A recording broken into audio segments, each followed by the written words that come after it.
Barely 6 months into their marriage, Kola's parents began dropping hints about grandchildren. His mother's favorite line was, "We can't wait forever, Kola. A legacy needs to be nurtured." At first, Kola brushed it off, confident that they had time to start a family. But Aisha's reactions to these discussions were always tense. She would change the subject or excuse herself from the conversation. Kola noticed but didn't press her. "We'll take it one step at a time," he reassured her. Still, his parents' expectations weighed heavily on him. Aisha began withdrawing emotionally whenever the topic of children came up. Though Kola didn't push, her silence troubled him. He started to wonder if there was something she wasn't telling him. One evening, he gently brought it up. "Aisha, is there something you're worried about? We don't have to rush into anything, but I want us to be open with each other." She smiled weakly and said, "I just need time to adjust to all of this, Kola. Let's not rush." Kola accepted her explanation, but doubt lingered in his heart. From the outside, Kola and Aisha's marriage seemed ideal. Friends admired their bond, and even Kola's parents began to soften toward Aisha. But inside their home, unspoken fears hung like a shadow.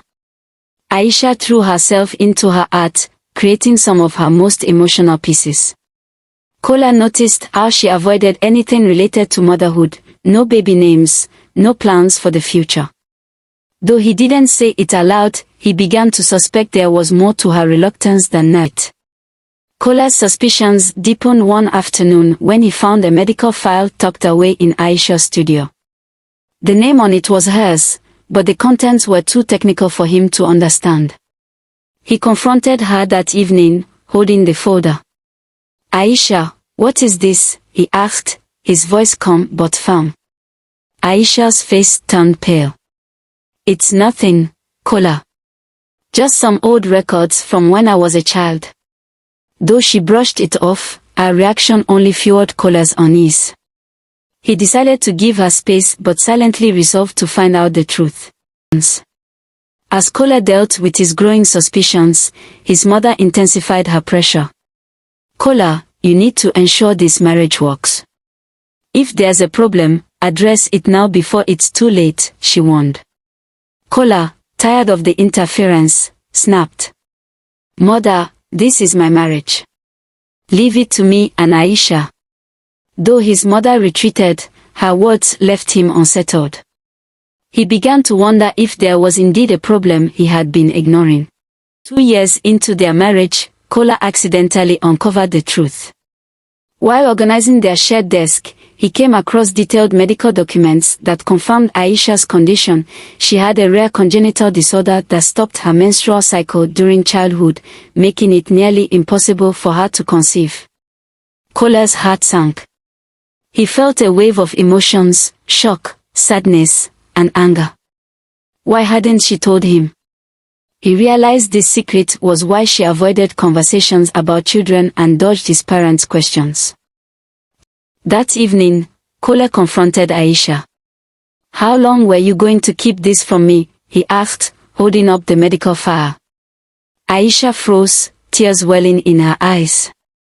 "Kola, I wanted to tell you, but I didn't know how. I was scared of losing you." Her words struck him deeply, but his anger didn't fade. "You should have trusted me, Aisha. Marriage is about honesty. How can we build a future on secrets?" Truth. Aisha opened up for the first time about her condition. She explained how doctors diagnosed her as a child and how the news devastated her family. "I grew up feeling like I was broken," she admitted. "When I met you, I wanted to believe I could have a normal life. But I was terrified you'd leave if you knew." Her vulnerability softened Kola's anger, but the pain of betrayal lingered. "You should have told me, Aisha. I deserve to know the truth," he said quietly before retreating to their guest room for the night. The days following their confrontation were tense. Kola buried himself in work, avoiding Aisha as much as possible. She, in turn, withdrew into her art, creating hauntingly beautiful pieces that reflected her inner turmoil. Though they shared a home, their connection felt shattered. Kola couldn't decide if he could forgive her, and Aisha couldn't shake the fear that their marriage might be over. When Kola's parents found out about Aisha's condition, his mother was livid. "This is why we told you to marry someone from a good family," she spat.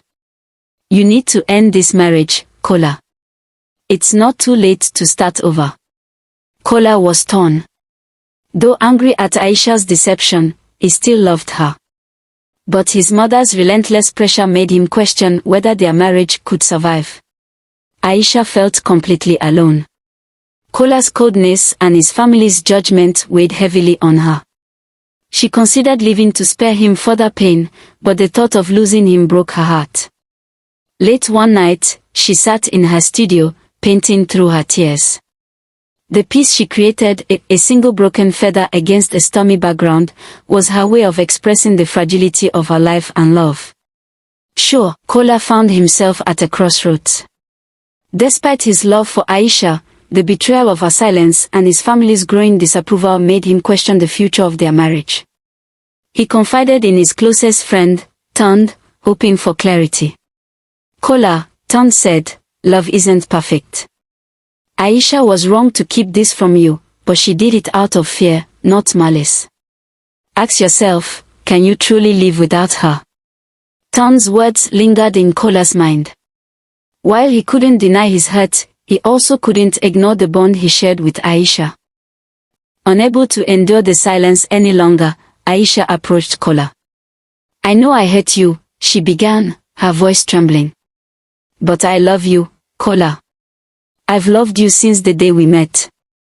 If you can find it in your heart to forgive me, I promise I'll never keep anything from you again."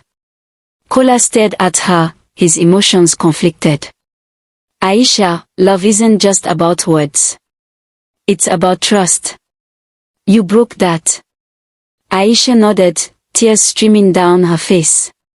"I'll do whatever it takes to earn back your trust."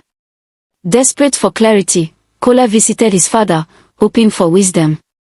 Alhaji Adeyemi, though reserved, offered unexpected advice. "Son," he said, "marriage isn't about perfection. Your mother and I have faced our share of storms.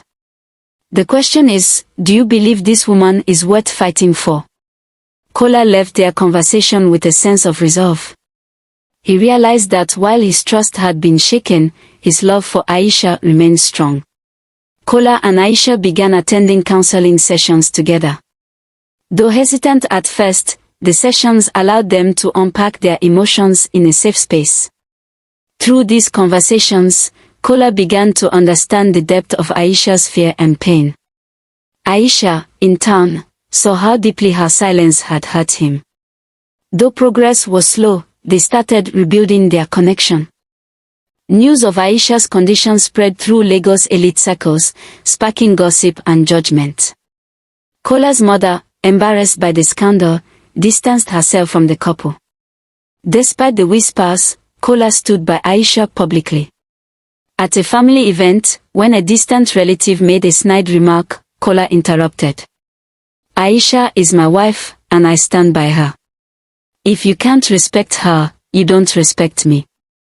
His boldness silenced the room, and Aisha felt a surge of gratitude.